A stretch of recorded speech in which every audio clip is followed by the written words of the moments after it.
Time now for tonight's Power Panel to dig into this. Former chief counsel for the House Judiciary Democrats, Julian Epstein, from the Wall Street Journal, Fox News contributor Jason Riley, and columnist at The Hill, Buck Sexton. Thank you all for being with us tonight. Thank you, Shannon. Thanks for having us. Okay, so you know, right before the show last night, the allegations broke. And we get this very rare now public response from the special counsel's office saying the characterization of this is just not accurate. Buzzfeed tonight standing by it. So, Buck, where do we go from here? This isn't a correction of the Buzzfeed story. This is an annihilation of it. The reason that the Buzzfeed story seemed to maybe have some teeth, just based on what it was reporting, was that there were supposed to be actual evidence, documents, text, that the special counsel had to corroborate these two anonymous sources. The special counsel coming out to say, no, that's not actually true, is essentially a complete and utter destruction of the basics of the piece. Beyond that, for the special counsel to come out and do this, we all know that's very rare. I don't know if it has ever, I don't think it has ever happened before. It certainly is something that raises a lot of eyebrows in terms of how bad is the media reporting right now. The special counsel feels the need to correct it. So once again, some people willing to believe the worst about the president. There's obviously a double standard in what journalistic ethics apply to covering this administration as to previous administrations. And this is a bad one for BuzzFeed, man. They maybe should have stuck to some cat listicles. It's not good. Well, those are entertaining. They are. I do like them, in fairness. We actually went back through our records, and our Brain Room team was researching this, trying to look back if the special counsel has made other public comments or knocked down other things. We found something back from April of last year, so this is several months ago. And this is essentially our executive producer was reaching out to the special counsel team, and they said, you know, as a policy, we don't confirm for reporters whether a story is accurate or not, but what we tell people is that many about the stories about our investigation have been inaccurate. Be very cautious about any source that claims to have knowledge about our investigation. So, I mean, even back then, that's really the most that we could get from them. Now, to that point, Ronan Farrow, he says tonight, I can't speak to BuzzFeed sourcing, but for what it's worth, I declined to run with parts of the narrative they conveyed based on a source central to the story repeatedly disrupting or disputing the idea that Trump directly issued orders of that kind. Julian. Well, I mean, I would just take exception with your first guess. I think this episode actually shows the responsibility of the news media. I think the fact that most of the major news organizations did not validate this story. They reported that BuzzFeed reported it, but they didn't validate it, and they, in fact, they withheld from really adding more validation to it until they could confirm it. I think underscores the fairness of the press. I think, secondly, the fact that the special counsel's office came out so quickly to deny that it was a source for this, I think also speaks to the fairness of the special counsel's office. The third point I would just add is that nothing really changes the overall narrative. This would have been a very damaging story for the president for sure, but nothing changes the fact that the Russians broke laws and interfered in the election. Nothing changes, we have forensic evidence of that. Nothing changes the fact that the Trump campaign wanted to get Russian dirt from okay, let's stick to what we have in front of us, though. Nothing this changes. is amazing. The special counsel looks good, the media looks good, and Trump is still the bad guy. These are very specific allegations that the president suborned perjury, and that's something different, Jason. I would beg to differ that there were those who were reserved, because I heard all night last night and all day today, impeachment, this is the beginning of the end, it's over for the president. I mean, that was the theme of the day. Another bombshell that turned out to be a nothing burger is what this was, and we've seen this before. The president tweeted that this was a sad day for journalism, and he is absolutely right there. The press today, the mainstream media, the anti-Trump folks, spent the entire day speculating about an unsubstantiated story that was anonymously sourced. I'm old enough to remember when this story would have never seen the light of day, Shannon, and today it's the norm.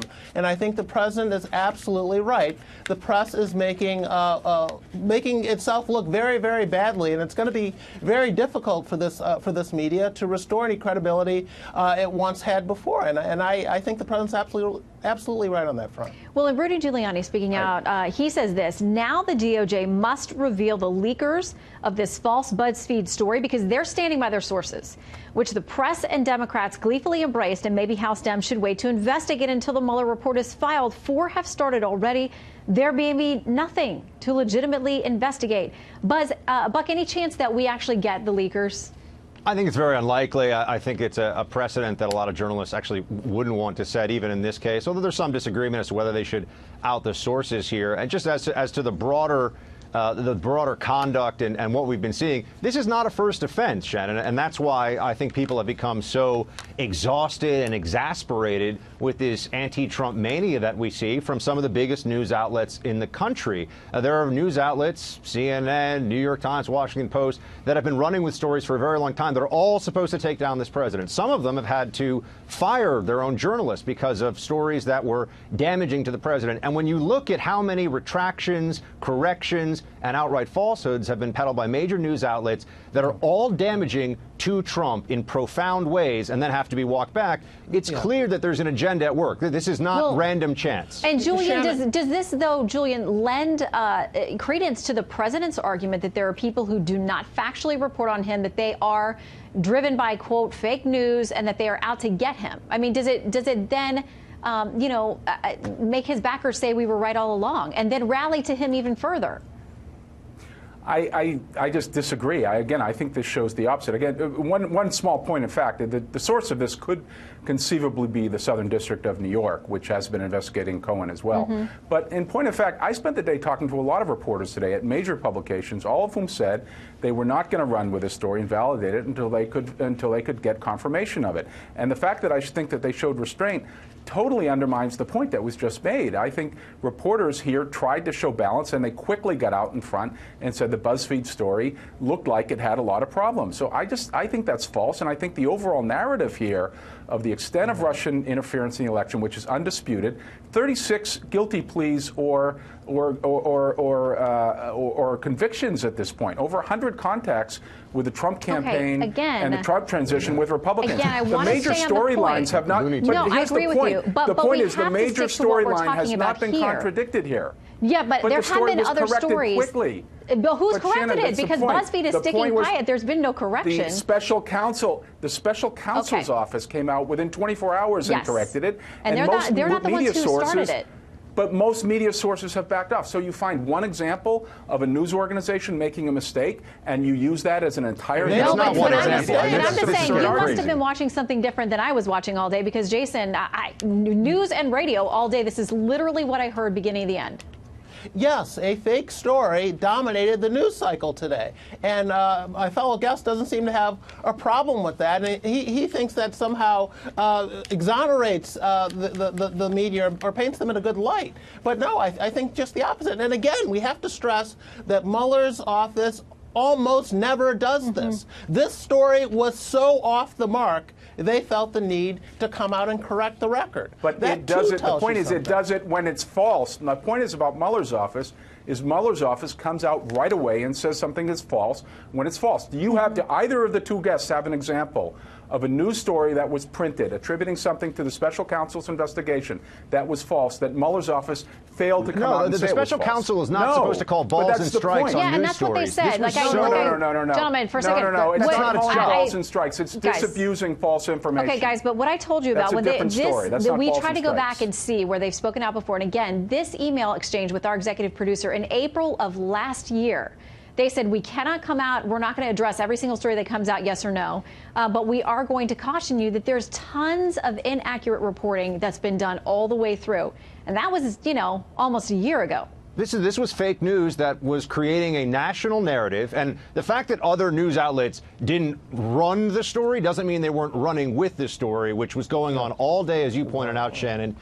This is what has been happening. People were thinking they've really got Trump. That was the whole news cycle today. They finally got him. He's cornered. If this story is true, and yes, some of them waited for their own corroboration, they'd be insane not to wait for their own corroboration. They're just going to all assume that what BuzzFeed's anonymous sources say are true. So it was crazy. And it obviously shows the real derangement. But I think the one thing we can all agree on, that it was very important that the special counsel stepped up. They shot down this story, and we have to wait for their report.